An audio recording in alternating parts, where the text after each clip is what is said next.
There is a global agreement to transition away from fossil fuels. Marketplace Morning Report is supported by the United States Postal Service, offering holiday postage stamps for purchase at more than 40,000 supermarkets, drugstores, office suppliers, and wholesale clubs. And by Schwab. Schwab offers investors choices like full-service wealth management, self-directed investing options, and trading on Thinkorswim. More at schwab.com. I'm David Brancaccio. The UN Climate Summit is wrapping up in Dubai a day later than expected with what many see as an historic achievement. Countries have agreed on language that says the world has to shift away from fossil fuels. Marketplace's Nova Safo reports. Up until this climate summit held at oil-producing United Arab Emirates, countries have danced around two key words. Here's COP28 President Sultan Al Jaber. We have language on fossil fuel in our final agreement for the first time ever. Indications that this was going to happen brought opposition from Saudi Arabia and OPEC. The final deal does not call for a phase-out of fossil fuels, as many countries wanted, but transitioning away from their use. It's a compromise deal. The fact that that happened at all is significant. Tom Rivett-Carnac is one of the architects of the Paris Climate Accord. The fact that it happened in a fossil fuel producing country is potentially remarkable. Now the focus will be on what actions countries actually take to implement the non-binding agreement. I'm Nova Safo for Marketplace. Environmental activist and former Vice President Al Gore, who had blasted an earlier version of the agreement, welcomed this one, although he noted loopholes and half measures that he said shows the influence of petrostates. Meanwhile, here in 2023, there's record pumping of crude oil, over 13 million barrels a day in the U.S. This and slower growth in China are among reasons oil prices are going down into winter. Crude oil's below $69 a barrel this morning, around its lowest of the year. This even as OPEC countries try to trim production to prop up prices. Longtime energy economist Philip Verleger is a senior fellow at the Niskanen Center. I think it's becoming clearer and clearer that global oil demand is shrinking, so prices likely may fall in the future. Given those circumstances, the smart strategy is to boost production and get the oil out as fast as possible. That's what's happening. Another force here are mergers and acquisitions, with $100 billion in oil deals this year involving shale oil from West Texas and southeast New Mexico. The global oil companies are more likely to pump when the math looks right, rather than unofficially towing OPEC's line.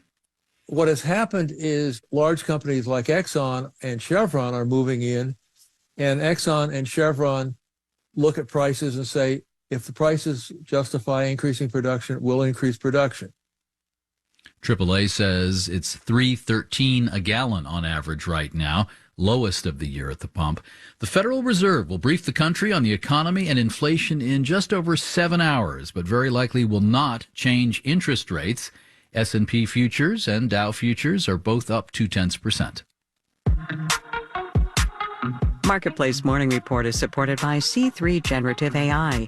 Verified traceable answers, secure, hallucination-free, LLM agnostic, IP liability-free. Learn more at c3.ai.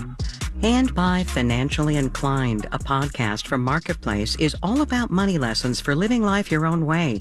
Listen to the new season wherever you get your podcasts. Music streaming platforms are rolling out their annual data on who got played the most this year. Apple Music Replay and Spotify Wrapped have the data sets. TikTok's got a version. Let's take a closer look with Dan Runcie, founder of Trapital, an industry publication that tracks business trends in music and beyond. Dan, great to reconnect. Thanks for having me. Excited to be here. So top of both Apple and Spotify's list is a recognizable name here, Taylor Swift. I mean, we know why. Huge year. She released her latest studio album, Midnights, at the end of 2022, which had tons of room to have plenty of streams in 2023. But then she also re-released two very popular albums of hers in 2023, plus the massive tour and the records that it broke, plus the drama and all of the things that happened with Ticketmaster as well, plus the celebrity relationships. So it's no surprise that she's at the top of this list and also named Times Person of the Year and several other accolades. As you look throughout the lists, a little bit further down, do you see the influence of social media platforms? Definitely. And there's a few things that stick out with these lists because you also have the TikTok list as well. And while TikTok isn't a traditional streaming service like the other two, it still is a source where a lot of music discovery happens. And if you are a listener that's in the US, then you'll see a lot of representation by SZA. I'm so mature, I'm so mature, I'm so mature, it got me in therapy. Morgan Wallen. Last night we let the liquor talk.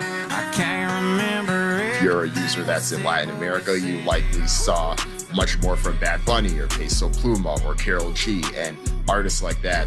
You mentioned Morgan Wallen of country music fame, most listened to song of the year, Apple Music, but over on Spotify, most streamed is Flowers by Miley Cyrus.